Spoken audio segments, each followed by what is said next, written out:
मेरे गुरुदेव की महिमा बड़ी अद्भुत निराली है। मेरे गुरुदेव की महिमा बड़ी अद्भुत निराली है भर जाती वो सब झोली जो जन्मों से ही खाली है भर जाती वो सब झोली जो जन्मों से ही खाली हैं। यहाँ तम की नहीं सत्ता, यहाँ हर दिन दिवाली है। यहाँ तम की नहीं सत्ता, यहाँ हर दिन दिवाली है। भराया लोक अंतर में, नजर में प्रेम लाली है। मेरे गुरुवर शिव त्रिपुरारी, जिनकी महिमा भारी नजर में छा गए हैं के दिल में समा गए हैं। प्रकरण ग्रंथ जिसमें स्वामी विद्यारण जी महाराज ने वेदांत के सभी विषयों का चिंतन किया, जिसका नाम रखा पंचदशी। शुरुआती प्रकरण ग्रंथ होता है प्रारंभ का तत्वबोध। थोड़ा और चिंतन गंभीर हो जाता है आत्मबोध। आत्मबोध के बाद में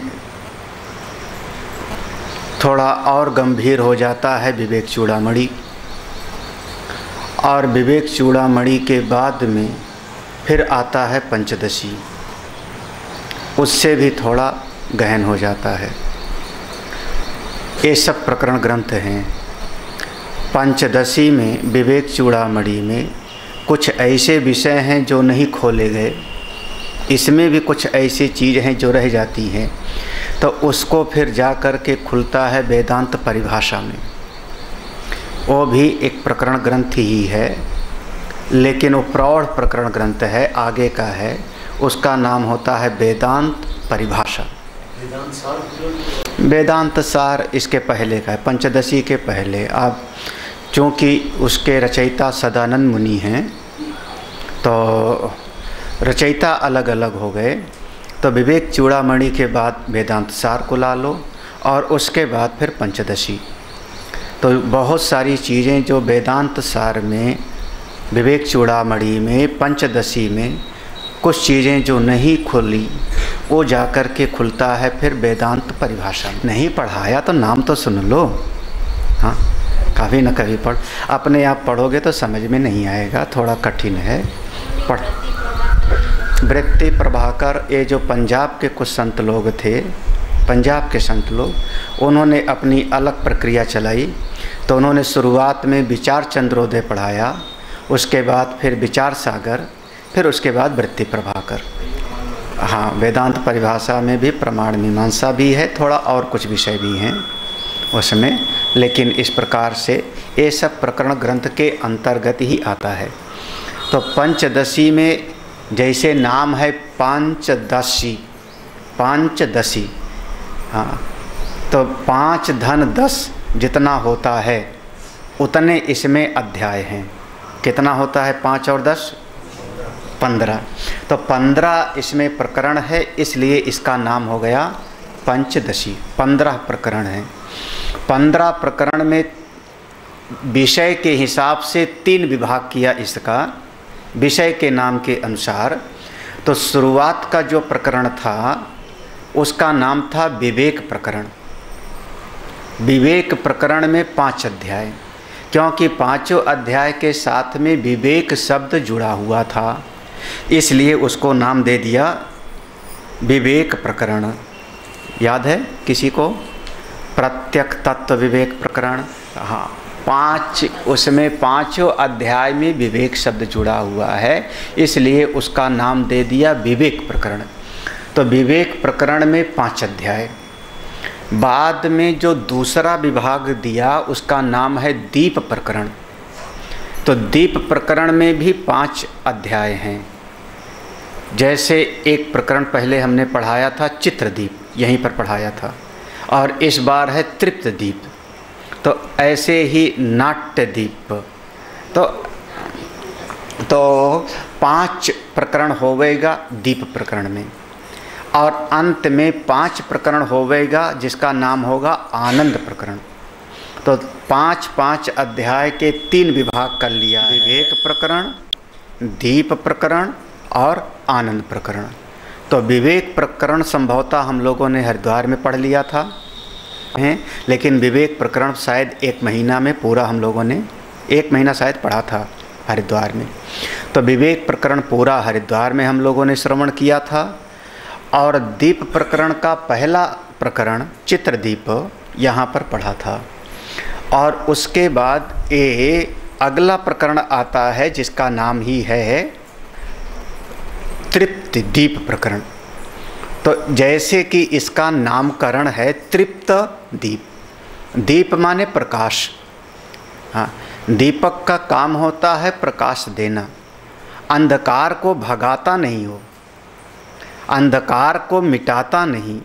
आप भले कह लो कि वो अंधकार को मिटा रहा है, लेकिन वास्तव में दीपक का काम अंधकार का मिटाना नहीं है।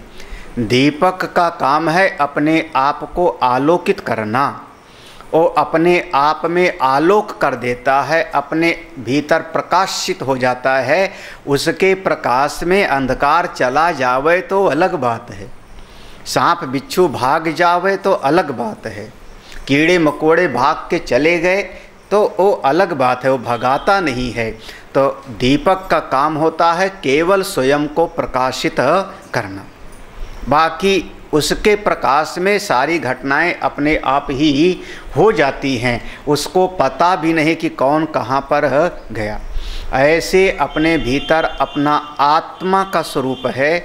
अगर एक बार आत्मा का बोध हुआ, अपनी आत्मा का ज्ञान हुआ, तो उस आत्मा के ज्ञान से ये जितना अविद्या, अस्मिता, राग, द्वेष, अभिनिवेश, अहंकार, अभिमान, ये सब अपने आप चले जाते हैं। इनको भगाने का भी प्रयास करना नहीं पड़ता। सारे समस्याएं तब तक हैं जब तक हमने अपने स्वरूप को पहचाना नहीं। तो अपने आप को पहचानो, अपने भीतर के आत्मस्वरूप को प्रकाशित करो। कैसे, किस प्रकार से? तो अगला जो ये प्रकरण है इसमें श्रुति का उदाहरण लिया है, वेद भगवान का एक प्रकरण लिया है। बृहदारण्यक श्रुति यजुर्वेद का, वहाँ से एक प्रकरण को लिया, एक उदाहरण, एक वहाँ से एक ऋचा को उठाया और वहाँ से उस विषय को लेकर के आगे का पूरा तृतीयदीप का प्रारंभ करते हैं। हाँ, लेकिन जैसे नाम है दीप माने प्रकाशित होना। किसका प्रकाश? अपनी आत्मा का। और अपने आत्मा के प्रकाश से परिणाम क्या होगा? आत्मा के ज्ञान से क्या लाभ होगा हमको? दाल रोटी मिल जावेगी क्या? वस्त्र मिल जावेगा क्या? भोजन की व्यवस्था हो जावेगी क्या? तो कहा ये सब तो पता नहीं। आपको भोजन मिलेगा कि नहीं मिलेगा पता नहीं, रोटी मिलेगी, वस्त्र मिलेगा कि नहीं मिलेगा पता नहीं, लेकिन आत्मदीप से, अपने स्वरूप के प्रकाश से आपको तृप्ति जरूर मिलेगी, संतुष्ट हो जाओगे। हाँ, और जिसका हृदय संतुष्ट हो जाए, मनस परितुष्टे, जिसका मन संतुष्ट हो जाए, आत्म संतुष्ट हो जाए, फिर बाहर की वस्तुएं उसके लिए कोई मायने नहीं रखती। वो बाहर से लोग भले उसको कह सकते हैं ये तो दरिद्र है, इसके पास एक झोपड़ी तक नहीं है, लेकिन वो स्वयं अपने आप में सिद्ध महापुरुष हो सकते हैं, जो एक नई सृष्टि को बनाने में सामर्थ्यवान हैं। नया स्वर्ग बना सकते हैं विश्वामित्र, रहते किस में है? झोपड़ी में। हाँ, यही वर्णन है, आप पुराण को पढ़िए। तो नया स्वर्ग बना सकते हैं, उनके पास में ऐसी सामर्थ्य है। बनाया उन्होंने सत्यव्रत के लिए, त्रिशंकु के लिए बनाया। हाँ, लेकिन रहते किस में हैं? झोपड़ी में, एकांत में। ये हमारे ऋषियों की अपनी परंपरा है, क्योंकि भीतर से संतुष्ट हैं। हाँ, हो सकता है नए साम्राज्य की रचना कर सकते हैं परशुराम। उनके पास इतना बल है कि किसी राजा का वध करके उसके राज्य का स्वामी बन सकते हैं। हाँ, किया उन्होंने, 21 बार क्षत्रियों को मारा, सारा राज्य जमीन उनकी, लेकिन रहना कहाँ पर? वो गंधमादन पर्वत पर जा कर के एकांत में वृक्ष के नीचे, बट वृक्ष के नीचे। हाँ, वो किसी राजमहल में वो कभी रात निवास नहीं किया। प्रतिज्ञा कर लिया कि किसी जो जमीन हमने प्राप्त किया, जो दान कर दिया, उस पर कभी रात्रि का निवास नहीं करूँगा। हाँ, ये महापुरुषों की अपनी संतुष्टि है। जब भीतर से कोई संतुष्ट हो जाता है तो बाहर की दौड़ उसकी ही समाप्त हो जाती है। इसलिए नाम है तृप्ति दीप प्रकरण। तृप्ति, तृप्ति कब आवेगी? कब? हाँ, ये कर लिया, ये नहीं किया, ये द्वंद्व कब किसके शांत हुए? हाँ, भोला बाबा लिखते हैं छंदावली में, ये कर लिया, ये नहीं किया, इतना कर लिया, इतना रह गया। ये जो द्वंद्वात्मक जीवन है, ये इस संसार में कभी किसी का पूरा नहीं होता, कभी नहीं होता। इतना करना था, नहीं कर पाए, इतना कर लिया, उसका अभिमान कभी किसी का पूर्ण नहीं होता। हाँ, जब भीतर संतुष्ट होती है तब बाहर की घटनाएं होती रहती हैं अपने आप। फिर करना नहीं पड़ता, बाहर का स्वतः होता रहता है। फिर प्रकृति अपने आप करती रहती है, फिर प्रकृति करती रहती है। आप तृप्त हो जाओ इस ज्ञान के प्रकाश से। तो बृहदारण्यक उपनिषद का एक मंत्र है, बहुत विशिष्ट मंत्र है।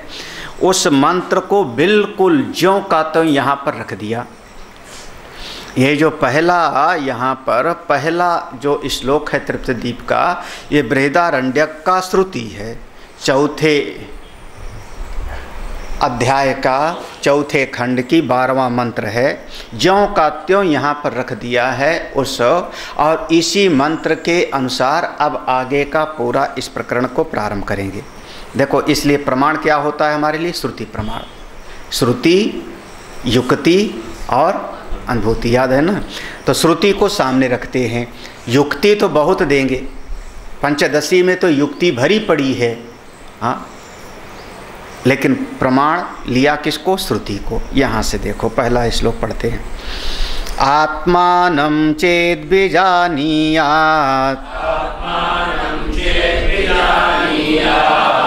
अयम् अस्मीति पौरुषः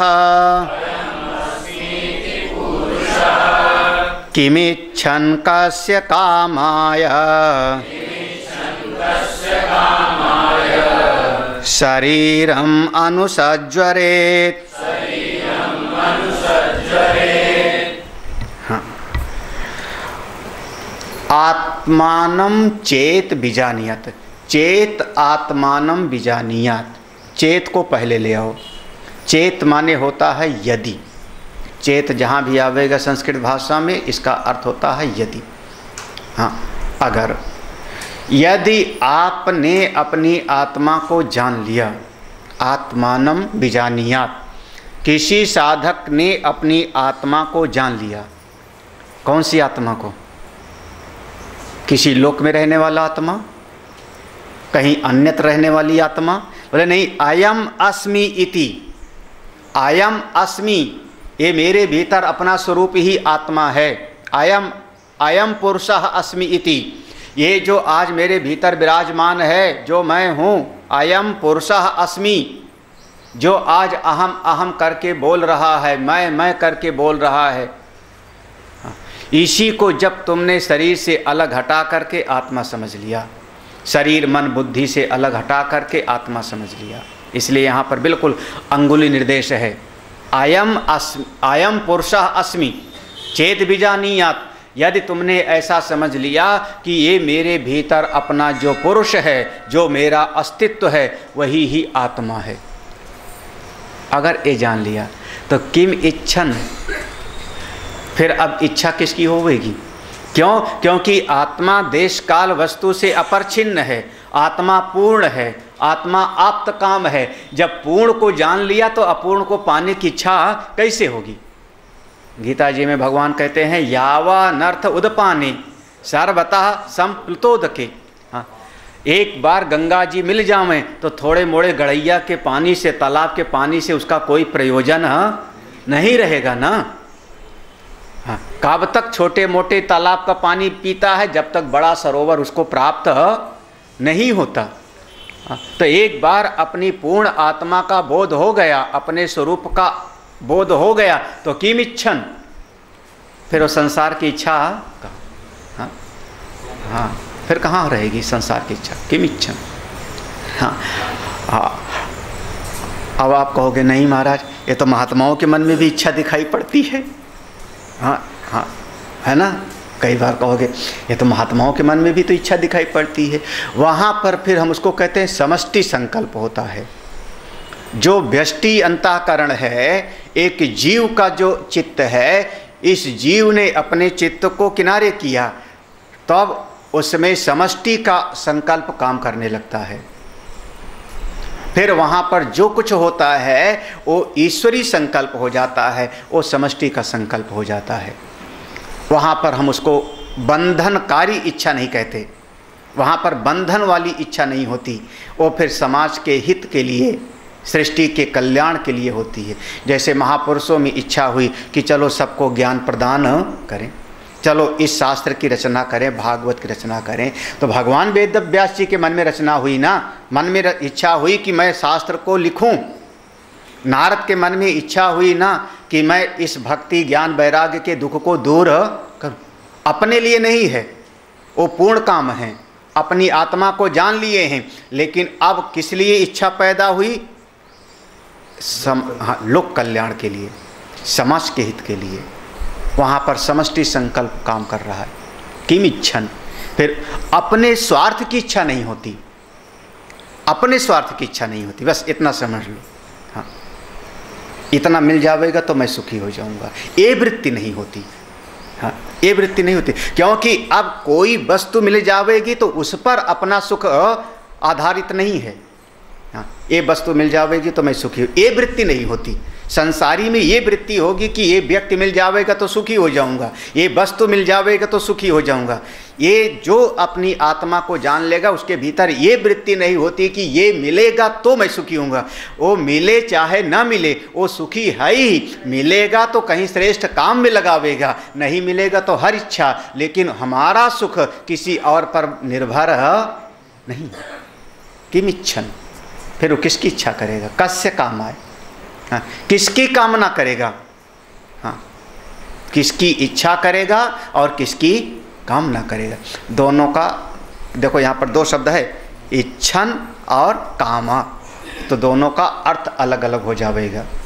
कामना होती है मन के भीतर, हाँ, कामना हमेशा होती है मन के भीतर। प्रजहाति यदा कामान सर्वान पार्थ मनोगतान। कहाँ कामना है? मनोगतान, मन के भीतर।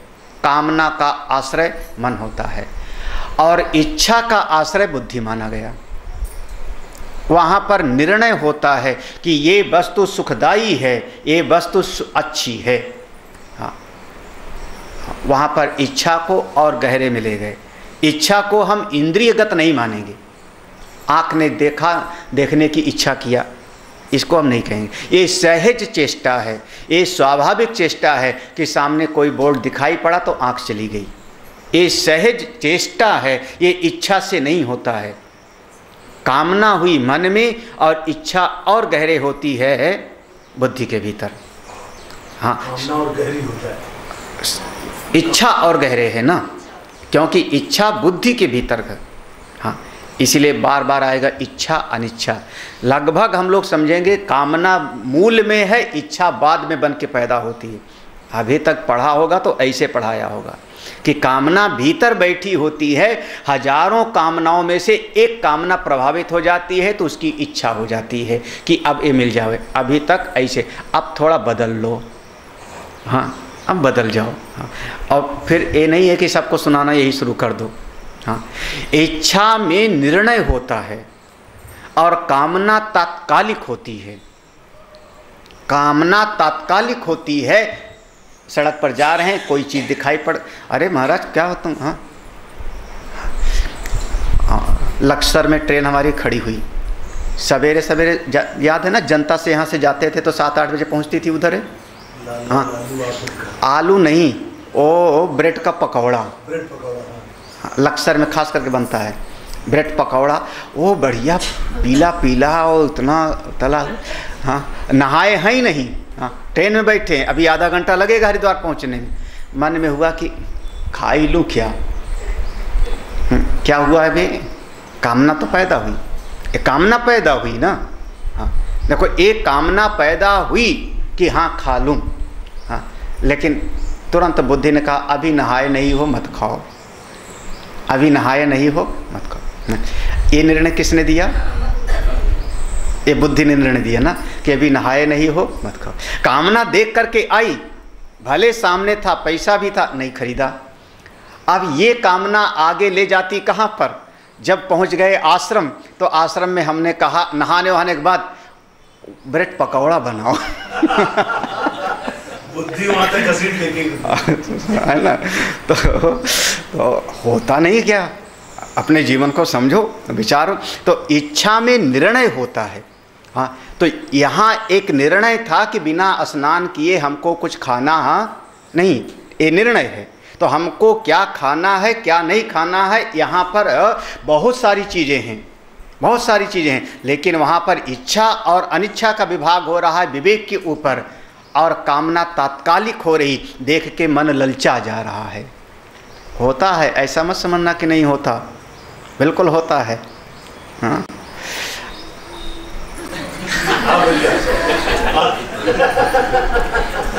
आपत्ति काले मर्यादा नास्ति।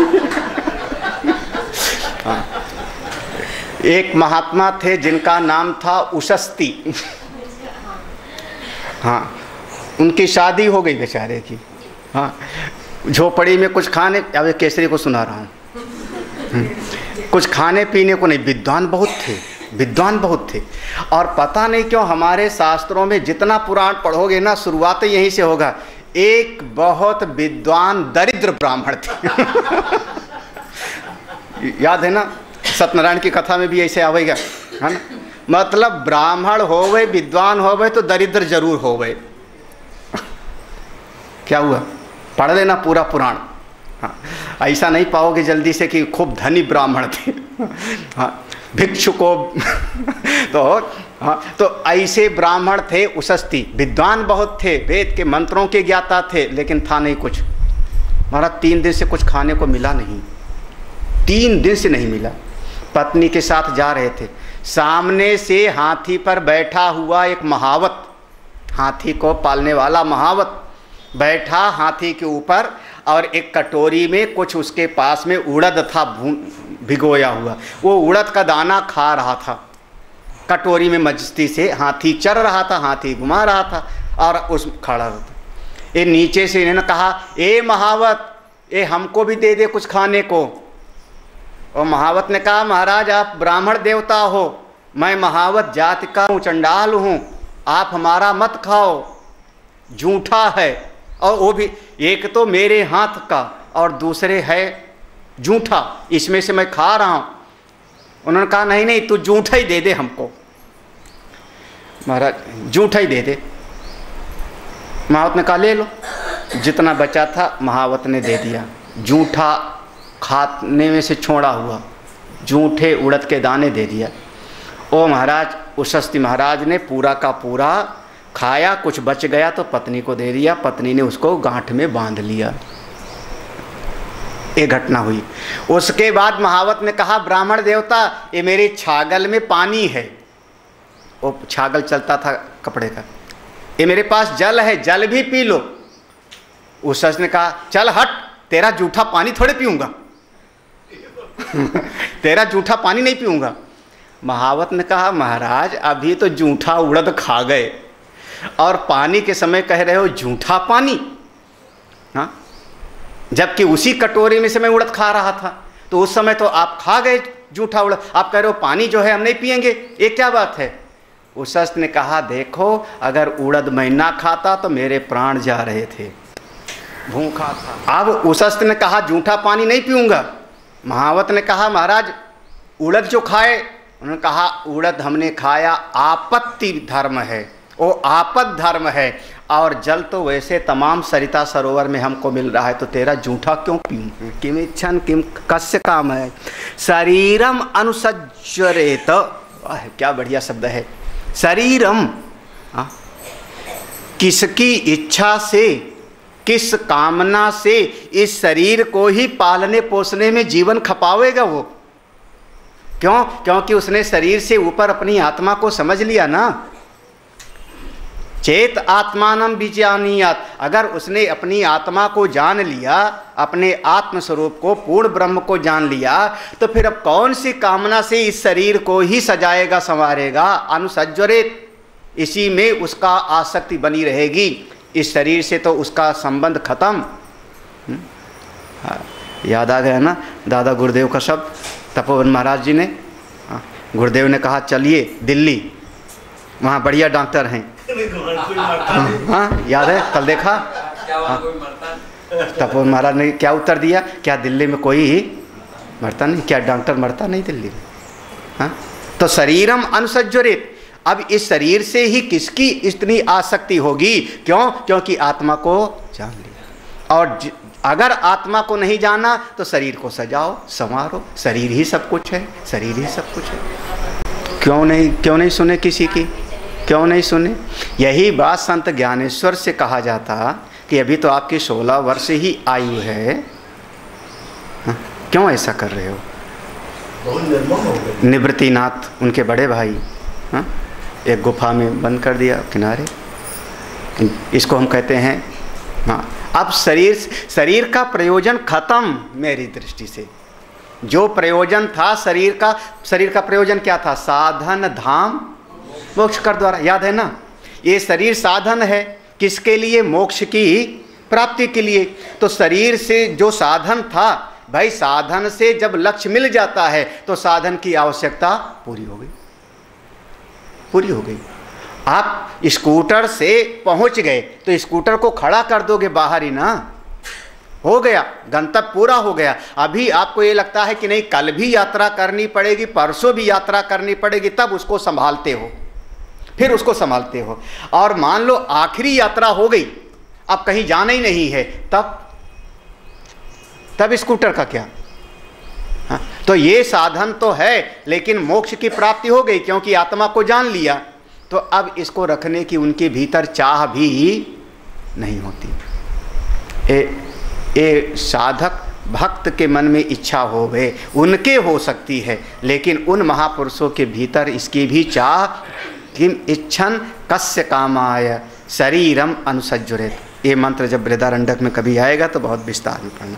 यहाँ पर 4 विषय लिया है, 4 चीज। पहली चीज है, पहला सिद्धांत है, इसी पर आगे पूरा विस्तार होगा। पहला सिद्धांत है आत्मा को जान करके, आत्मा को जान करके, आत्मा को जान लेना पहला विषय है। दूसरा है फिर किसकी कामना, और तीसरा है किसकी इच्छा, फिर किसकी इच्छा किसकी कामना, 3 विषय। और चौथा चीज होगा इस शरीर से फिर उसकी आसक्ति कब रहेगी, क्यों रहेगी। ये 4 इसके विभाग कर लो इस श्रुति के मंत्र के। आत्मा का ज्ञान नंबर 1, फिर मन के भीतर की कामना नंबर 2, बुद्धि के भीतर की इच्छा नंबर 3, फिर शरीर से उसकी आसक्ति तादात्म्यपन, ये चौथी चीज। इन्हीं चारों को समझना है, और इन चारों चीज को समझने के लिए ये आगे का पूरा तृप्त दीप्त प्रकरण है। ठीक है, अगला श्लोक पढ़ो। इतना तो क्लियर हुआ ना? हाँ? आस्या श्रुते अभिप्रायः सम्यक् अत्र विचार्यते जीवन मुक्तस्य या तृप्तिः सा तेन विशदायते। अस्याः श्रुतेः अभिप्रायः, ये जो श्रुति है, पहला वाला जो श्लोक है, ये वेद का मंत्र है, इस श्रुति के अभिप्राय को, इसके लक्ष्यार्थ को सम्यक रूप से हम विचार करते हैं। सम्यक अत्र विचार्यते। हाँ देखो, अभिप्राय माने वाच्यार्थ नहीं, अभिप्राय माने इस श्रुति के लक्ष्यार्थ को, कहने का प्रयोजन क्या है, कहने का मतलब क्या है, इसका हम अच्छी तरह से अब हम विचार करने चल रहे हैं। अच्छा क्यों? जीवन मुक्तस्य, या जिसके कारण ये जीव जीवन मुक्त हो जाता है। अगर सम्यक रूप से इसका ज्ञान हो जाएगा तो जो जीव है वो जीव जीवन मुक्त हो जाएगा। देखो कितना फर्क है। जीव कब है? जब वो अज्ञान रूपी रस्सी से बंधा हुआ है, जब वो बंधनों से बंधा हुआ है तो जीव है। और जब उसके सारे बंधन कट गए, सारा उसका राग द्वेष आदि कट गया, अहंकार अभिमान कट गया, तो जीवन मुक्त हो। तो ये जो जीवन मुक्त महापुरुष हो जाएगा, इसका आनंद में रहेगा, तृप्ति रहेगा, अपने भीतर संतुष्ट होगा ये जीवन मुक्त महापुरुष। इसलिए इस श्रुति के मंत्र का हम लोग विचार करने चलते हैं। ये प्रतिज्ञा है, वो श्रुति है और इसको हम कहते हैं प्रतिज्ञा वाक्य। याद है ना, 5 होते थे, प्रतिज्ञा, हेतु, दृष्टांत, उपनय, निगमन। हाँ जी ये रटा हुआ है ना। तो देखो अब अधिष्ठान, मूल आधार लिया किसका? श्रुति का। प्रतिज्ञा क्या है? कि उस श्रुति के आधार पर ही हमको विचार करना, मन मर्जी का विचार नहीं करना है, मनमुखी चिंतन नहीं करना है। हाँ, विचार कैसा होगा? जैसे समुद्र मंथन होगा तो आधार में कौन? कच्छप भगवान होना चाहिए, मन मर्जी का आधार नहीं होना चाहिए। हाँ?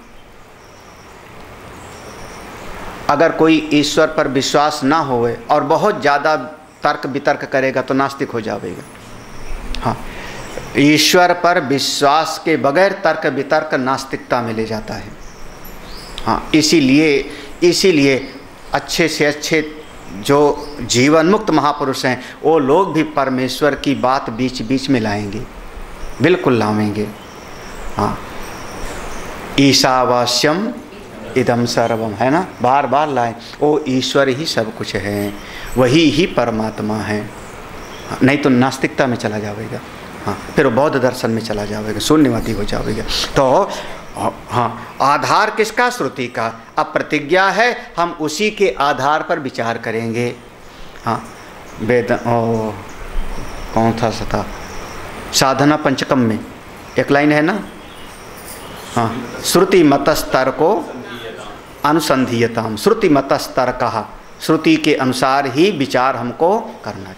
तो हम वैसा विचार करते हैं, इसका परिणाम क्या होगा? जीवन मुक्ति। अच्छा, जीवन मुक्ति से फिर, जीवन मुक्ति तो एक शब्द है, महाराज हमको समझाओ ना, इसका क्या लाभ? बोले तृप्ति, आप तृप्त हो जाओगे, जीवन मुक्त के जैसे आनंदित हो जाओगे। सतेन विशदायते, ऐसा आनंद आपके भीतर बिल्कुल आह्लादित करेगा, अच्छी तरह से समझ में आ जाएगा। इसलिए हम विचार करते हैं। अब आगे यहाँ से शुरू करते हैं। अब देखो 4 विभाग किया था ना, जो आत्मा को जानता है, नंबर 1। हाँ, उसके बाद दूसरा, तीसरा। तो अब वो पहली वाली लाइन का अब यहाँ से शुरू करते हैं लगभग 100 श्लोकों में। तो अब समझ लो कि हम लोग ये पहली वाली लाइन का ही चिंतन करते रह जाएंगे 5-6 दिन तक। हाँ, तो हाँ, माया भासेन जीवेशौ, करोति इति श्रुतत्वतः, कल्पितावेव जीवेशौ, ताभ्यां सर्वं प्रकल्पितम्।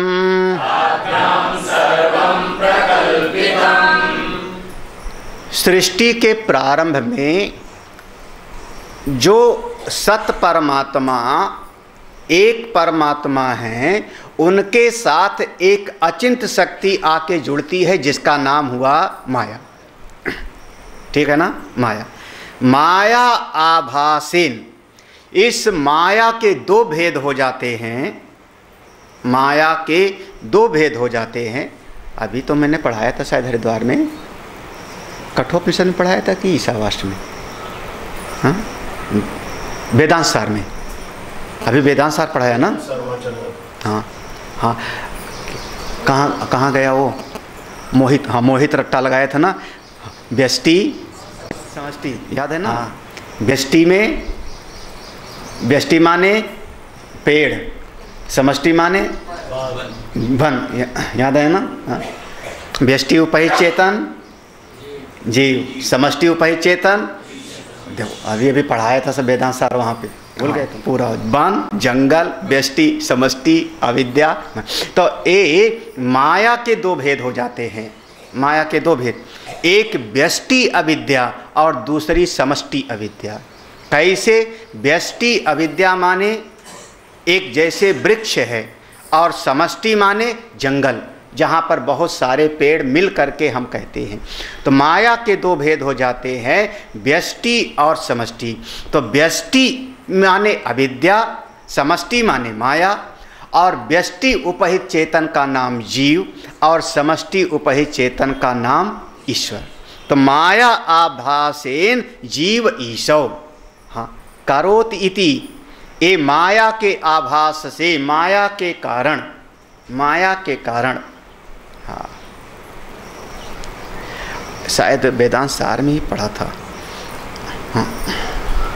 अच्छा, जिस समय आप किसी तालाब में गए अपना चेहरा देखने के लिए, तालाब में चेहरा देखने गए, तो वहाँ पर क्या क्या दिखाई पड़ रहा है? हाँ, देवर्षि नारद को कहा रुद्रगण ने, जाओ जरा जाके अपना मुंह तो देखो। हाँ, जा कर के झांका उन्होंने।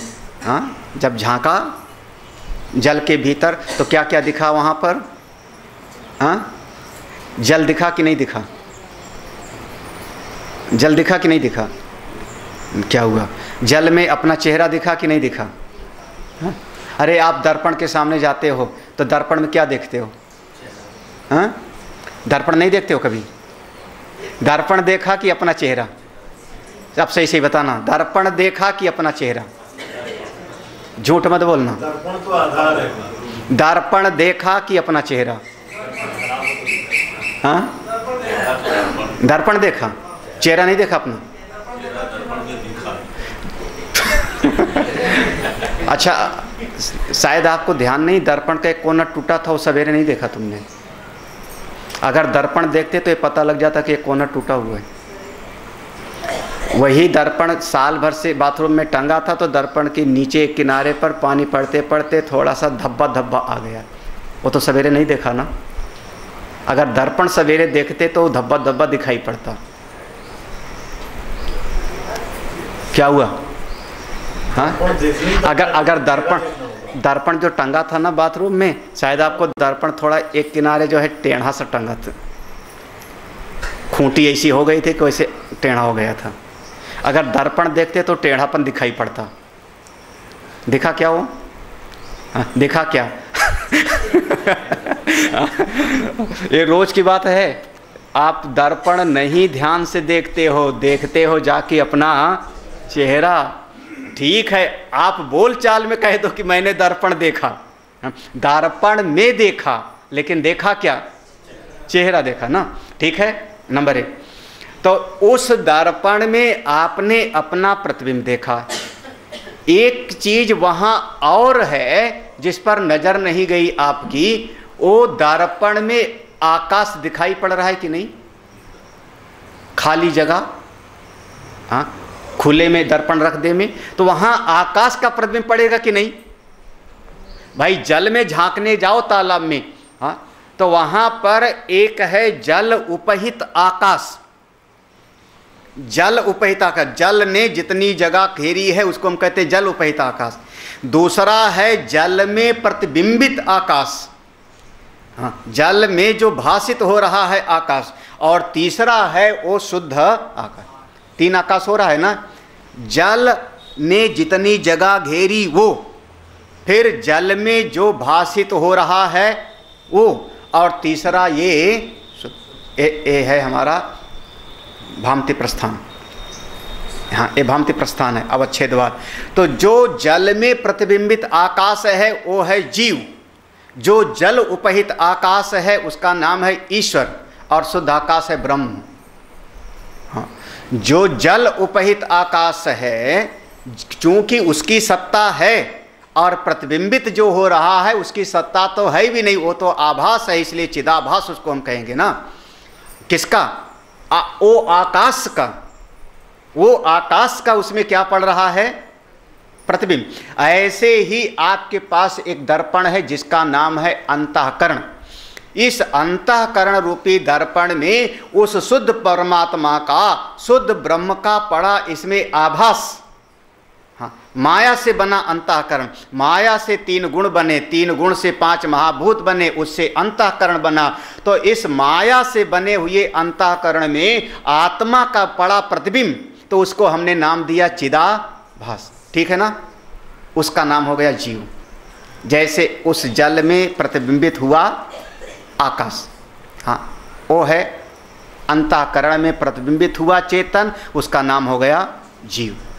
और ये जो अंतःकरण और शरीर और ये समस्त संसार, इसमें जो वो चेतन है वो, हाँ, सृष्टि उपहित चेतन। हाँ, जैसे हमने कहा ना जल उपहित चेतन, तो सृष्टि उपहित चेतन। अब इसको नाम दे लो समष्टि उपहित चेतन। ये कौन हो गया? ईश्वर, है ना। ये कहाँ बना? उस माया के कारण, उस माया के कारण। तो जीव और ईश्वर दोनों की संरचना पहले हुई। तो शुद्ध चेतन एक है, वो शुद्ध चेतन का समष्टि दर्पण में प्रतिबिंब पड़ा तो ईश्वर, व्यष्टि में पड़ा तो जीव। ये सबसे पहले बन गए। समष्टि का नाम ही ईश्वर है। ईश्वर को हम अलग से नहीं कहते, इसीलिए कभी कभी नाम देते थे ना पंच परमेश्वर। 5 लोगों ने अगर एक बात कह दी तो 5 अंतःकरण एक बात कह रहा है ना, तो कौन हो गया? वो समष्टि की वाणी है, वो समष्टि का संकल्प है, पंच परमेश्वर। तो समष्टि का नाम ही ईश्वर है, हाँ, व्यष्टि का नाम ही जीव है। तो जीव और ईश्वर की पहले कल्पना हुई, और ये जब जीव बन गया और ईश्वर बन गया तो कल्पितौ ये वो जीव ये सौ, ये सबसे पहले जीव और ईश्वर, जीव ईश्वर ये दोनों की कल्पना हुई। और उसके बाद ये जीव और ईश्वर से सारवम प्रकल्पितम, फिर ईश्वर से और आगे की कल्पना, और जीव से भी आगे की सब कल्पना शुरू हो गई। सबसे पहले आत्मा एक है, परमात्मा एक है। ठीक है? परमात्मा एक है। ठीक है, चलेगा ना? हाँ, अब जरा सी बात समझ लो ना, थोड़ी सी बात। आश्रम है, ठीक है ना? आश्रम है, कमरे हैं, रसोई है, बाथरूम है, पेड़ हैं, पौधे हैं, गाय हैं, आश्रम है। ठीक है ना? हाँ, ठीक है ना? आश्रम में आप भी हो, आश्रम में हम भी हैं। आप और हम में कोई फर्क है कि नहीं? आश्रम में आप ईश्वर हैं, हम जीव। अरे वाह, क्या भाई! आप आश्रम के अंतर्गत एक सेवक हो, एक साधक हो। हाँ, पूरे आश्रम से आपका तादात्म्य नहीं है, और मेरा तादात्म्य पूरे आश्रम से है। फर्क है ना? हाँ, हाँ। भाई, हमको बाहर का एक पेड़ का भी ध्यान रखना है, हाँ, पीछे का प्लास्टर गिर रहा है उसका भी ध्यान है। आपको ध्यान नहीं। कई बार तो यात्री लोग आते हैं ना, जाते समय कमरे में कचड़ा पचड़ा फेंक करके चले गए, सफाई नहीं करके जाते, अपना जैसा नहीं होता।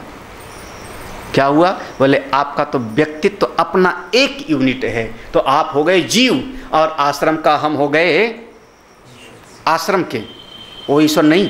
हाँ, आश्रम का ईश हो गया, ईशन करने वाला हो गया ना। और मेरे भीतर भी चेतन है, तुम्हारे भीतर भी चेतन है। कौन? वो चेतन ही तो ब्रह्म है। हाँ, आपका एक व्यष्टि उपहित चेतन, मेरी दृष्टि में समष्टि उपहित चेतन, हाँ, ये दोनों तत्वतः एक हैं। हाँ, क्या हुआ? नहीं क्लियर हो रहा है?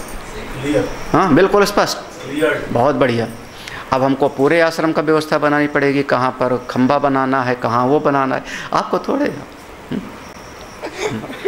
प्रणाम करना है प्रणाम करो, जाओ। हाँ, मन हुआ तो किसी को नहीं दिया। अब उसमें कि कोई भगत ऐसे भी हुए होंगे, प्रसाद भी नहीं दिया चलते समय। कौन है वो? जीवत तो है। उसके मन के अनुसार हो गया तो सुखी, मन के अनुसार नहीं हुआ तो, याद है ना, वो जीवत तो है, वो व्यष्टि है, वो एक दृष्टि से सोच रहा है, अपनी दृष्टि से सोच रहा है, समष्टि दृष्टि से उसके भीतर ध्यान नहीं। कितना सुंदर सिद्धांत है ना। तो ये जब माया से ये दोनों बनते हैं, माया उपहित चेतन ईश्वर और अविद्या उपहित चेतन जीव, तो ये दोनों अपनी अपनी कल्पना करते हैं, सारवम प्रकल्पितम। अब उसके बाद ये दोनों सारी कल्पना करना शुरू कर देते हैं। तो इस सिद्धांत को हमने प्रवचन में बहुत बार सुनाया होगा। ईश्वर की बनाई सृष्टि को हम कहते हैं जगत, और जीव की बनाई सृष्टि को आप कहते हो, याद है ना, प्रवचन में बहुत बार सुना है। वो सिद्धांत हम यहाँ से लेके सुनाया करते थे प्रवचन में। प्रवचन में इस विषय को लिया होगा हमने कई बार। तो ये यहाँ का सिद्धांत है, कल उसको देखते हैं। ओम पूर्णमदः पूर्णमिदं। जो जितना गुरुदेव समष्टि चिंतन करता जाएगा, हाँ, उसका स्तर वैसे बढ़ता जाएगा। हाँ, इसलिए हमें व्यक्तित्व को भाई समष्टि चिंतन में, भाई आप हो, आपके परिवार में 10 लोग हैं, 10 लोग हैं, तो आप 10 के हिसाब से विचार करोगे, क्योंकि आप घर के मुखिया हो गए ना, तो आप समष्टि हो गए। आप बच्चा नहीं सोचेगा, बच्चे का तो अपना अलग व्यक्तित्व होगा। वो बच्चा तो कहता है हमको यही खिलौना चाहिए, हाँ, और माँ बाप की दृष्टि में क्या होगा, मेरा अपना समाज भी है, मेरा परिवार भी है, मेरे 10 और बच्चे हैं, मेरे 10 और लोग हैं, है ना। तो आप हो गए उस परिवार के समष्टि हो गए आप। तो सब जगह पर है, सब जगह पर है। मेरे गुरुवर शिव त्रिपुरारी, जिनकी महिमा भारी नजर में छा गए हैं, के दिल में समा गए।